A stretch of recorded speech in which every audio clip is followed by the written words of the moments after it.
Channel of Vadodara. વડોદરાના દિવાળીપુરા હનુમાનજી મંદિરેથી અલગ અલગ વિસ્તારોમાં પ્રભાત ફેરી નીકળી હતી। વડોદરાના દિવાળીપુરા હનુમાનજી મંદિરથી અલગ અલગ વિસ્તારોમાં વોર્ડ 11માં આવતા ડેપ્યુટી મેયર ચિરાગ બારોટના વોર્ડમાં પ્રભાત રેલીમાં મોટી સંખ્યામાં વિસ્તારના રહીશો જોડાયા હતા। વોર્ડ નંબર 11 પ્રમુખ જયેશભાઈ પરમારના નેતૃત્વ હેઠળ આયોજન કરવામાં આવ્યું હતું, જેમાં ઉપસ્થિત પ્રદેશ મહિલા મોરચાના મંત્રી સીમાબેન મોહિલે, કાર્યાલય મંત્રી યુવા મોરચાના ગૌરાંગ ગામિત, પૂર્વ કાઉન્સિલર શકુંતલાબેન તથા મોટી સંખ્યામાં કાર્યકર્તાઓ સાથે જ નાના બાળકોથી લઈને રાનેશ્વર હરિભક્તિ સ્કૂલના વિદ્યા ભારતી સ્કૂલના બાળકોથી લઈને નર્સિંગ કોલેજની વિદ્યાર્થીનીઓ જય શ્રીરામના નારા સાથે ગુંજી ઉઠ્યું હતું। સ્કૂલના બાળકો દ્વારા એક સરસ રંગારંગ કાર્યક્રમ પણ યોજવામાં આવ્યો હતો। આમ આખો દિવસ દરમિયાન કાર્યક્રમમાં ભજન કીર્તન, મહાઆરતી અને સાંજના સમયે આતશબાજી કરવામાં આવશે।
બાવીસ જાન્યુઆરી 2024ની જે આતુરતાથી રાહ જોઈ રહ્યા હતા આખો દેશ, એ દિવસ આજે આવી ગયો છે।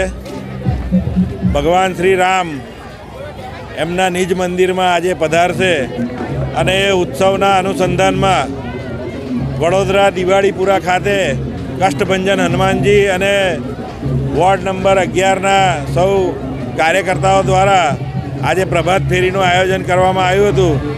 તમે જોઈ શકો છો કે કેટલો ઉત્સાહ અને કેટલો ઉમંગ બધામાં છે અને આખા વિસ્તારમાં સૌ કોઈ શ્રી રામના રંગમાં રંગાઈ ગયા છે। આજે ભગવાન શ્રી રામની પ્રાણ પ્રતિષ્ઠા મહોત્સવનું સૌને ખૂબ ખૂબ અભિનંદન આપું છું, શુભેચ્છા આપું છું અને જય શ્રી રામ। શ્રી હરિભક્તિ રાણેશ્વર વિદ્યાલય જે વાસણા ખાતે આવેલી છે, તેના આજે આશરે 150થી 200 બાળકો કષ્ટભજન હનુમાનજી દ્વારા એક રેલી કાઢવામાં આવેલી હતી, ત્યારે એમાં સાથે બાળકો જોડાય છે। આજે તમે જોશો કે બાળકોને ખૂબ ઉત્સાહ અને અનેરો આનંદ છે। આજે જ્યારે રામ પોતાના મૂળ સ્થાને આવવાના છે, ત્યારે બાળકોને ખૂબ ઉત્સાહ અને આનંદની લાગણી છે।